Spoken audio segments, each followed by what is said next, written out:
El tema de Estados Unidos, elecciones, todo el mundo hablando de la vuelta de Trump al gobierno. ¿Confías realmente en que esta vez le vayan a meter mano al gasto o no? Donde soy más optimista o tengo algo más de esperanza es en el campo de regulador. Trump en su primer mandato sí mostró una inclinación de reguladora, pero yo creo que un poco caótica, no orientada. ¿Realmente crees que estamos cerca de que haya un cambio cultural en España o de la sociedad que permita acabar con ese expolio que vivimos por parte del Estado o no? No veo yo los mimbres para que haya un cambio cultural tan radical como el que, por ejemplo, ha podido experimentar Argentina, que ha pasado de décadas de intervencionismo y estatismo a ahora al menos darle una oportunidad al liberalismo. En España no creo que estemos en esa situación, entre otras cosas porque la situación económica no ha degenerado tanto como en el caso de Argentina y por tanto la mayoría de la sociedad no reclama un cambio radical.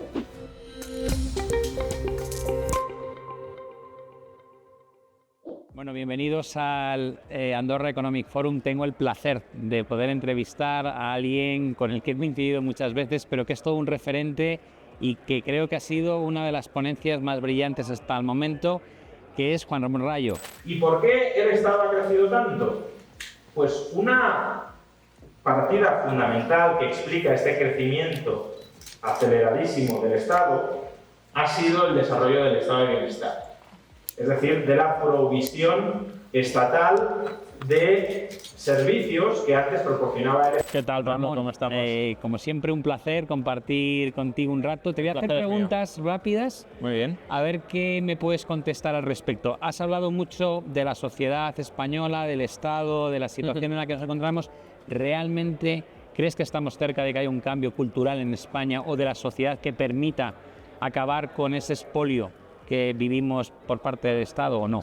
Yo creo que desgraciadamente no. Es decir, la batalla cultural es muy necesaria, sobre todo para que no sigamos degenerando, casi para que nos quedemos como estamos, pero no veo yo los mimbres para que haya un cambio cultural tan radical como el que, por ejemplo, ha podido experimentar Argentina, que ha pasado de décadas de intervencionismo y estatismo a ahora al menos darle una oportunidad al liberalismo. En España no creo que estemos en esa situación, entre otras cosas porque la situación económica no ha degenerado tanto como en el caso de Argentina y por tanto la mayoría de la sociedad no reclama un cambio radical. Quiere que las cosas, pues que el modelo más o menos siga, quizá con algunos ajustes, pero sin tumbar el modelo, que sí que habría que tumbarlo, pero no creo que haya. O sea que básicamente la idea es que mientras haya un cierto nivel de bienestar, va a ser casi imposible implementar un cambio tan drástico como el que necesitamos. Claro, porque al final uno nace en un contexto, es lo único que ha conocido, no tiene referencia con respecto a experiencias anteriores o no necesariamente ha vivido en otros entornos institucionales distintos.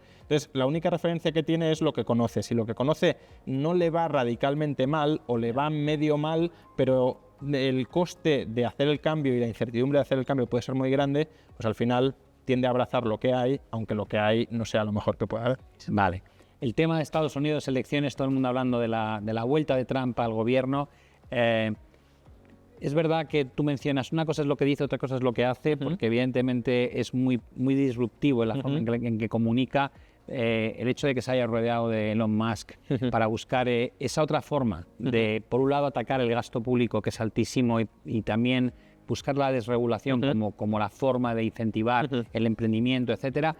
¿Hasta qué punto le das un voto de confianza? Porque la historia de los últimos mandatos, no del último de Biden, que ha sido un desastre en términos de gasto público, pero anteriormente veníamos acumulando un déficit y una deuda brutal, tanto si eran demócratas como republicanos en el gobierno. ¿Confías realmente en que esta vez le vayan a meter mano al gasto o no? Yo en general de los políticos confío poco, entonces creo que no hay que darles voto de confianza y siempre hay que sospechar. Ahora, el caso de Trump en el primer mandato es verdad que no redujo el gasto público, de hecho lo aumentó, o en términos de PIB lo mantuvo, pero desde luego no lo redujo. Ahora parece que sí que hay una voluntad algo más clara de reducirlo, aunque yo tampoco creo que ahí vayan a lograr milagros. Donde soy más optimista o tengo algo más de esperanza es en el campo de regulador.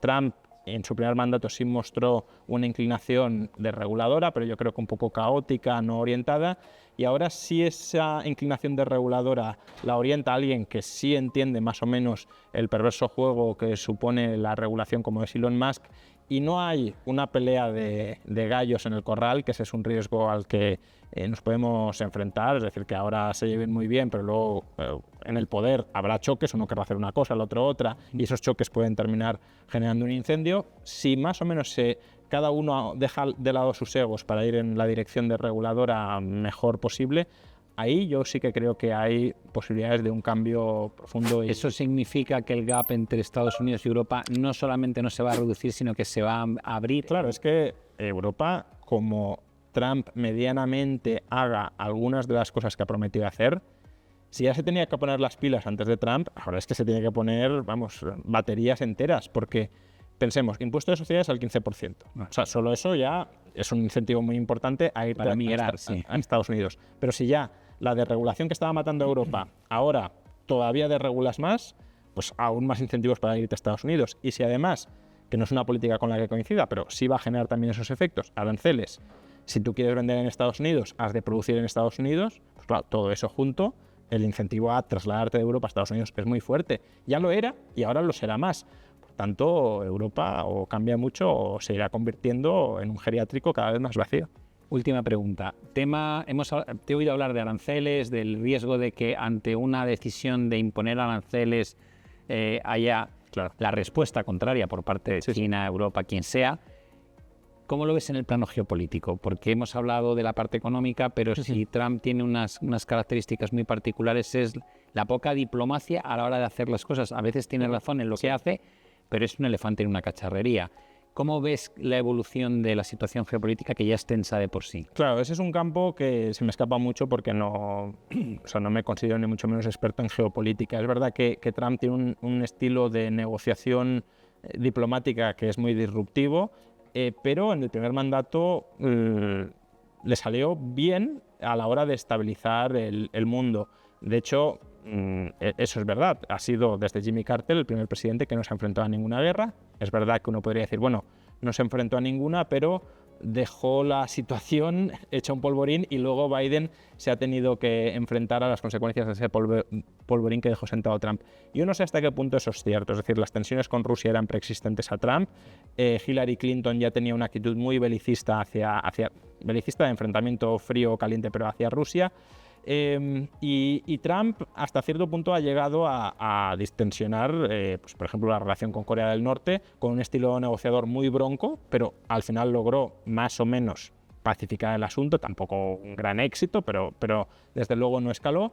Entonces, bueno, yo creo que ahí, ya digo, no me gusta dar votos de confianza, pero lo que hemos visto hasta el momento no ha sido el desastre que muchos auguraban que iba a ser. Muchos creían que con Trump seguro íbamos a tener la Tercera Guerra Mundial. Hemos estado más lejos de tenerla con Trump que con Biden. Y creo que ahí, pues bueno, como todo, hay que ser cauto a ver qué sucede. Desde luego los aranceles no favorecen la armonía y la buena vecindad entre países, más bien facilitan, potencian las tensiones, el enfrentamiento, incluso llevados al extremo el espacio vital hitleriano, porque si no puedes comerciar para acceder a lo que necesitas, pues vas a terminar invadiendo. Pero bueno, incluso con eso creo que Trump es una persona que sí tiene un cierto sesgo, al igual que tenía un cierto sesgo antidesregulador, tiene un sesgo antiguerras, no le gustan las guerras, y eso lo ha dejado muy claro, y esperemos que... Pero lo que sí estás de acuerdo es que va a haber un grado de proteccionismo probablemente muy superior al que estamos viviendo en las últimas décadas, y nadie sabe cómo acaba eso, porque puede haber... Sí, ahí hay consecuencias...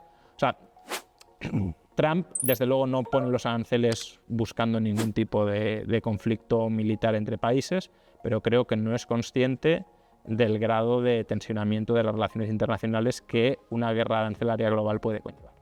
Pues Juan, como siempre, un placer contar con tu opinión. Muchísimas gracias, Pablo, por estos minutos. ¿Vale? Claro que sí.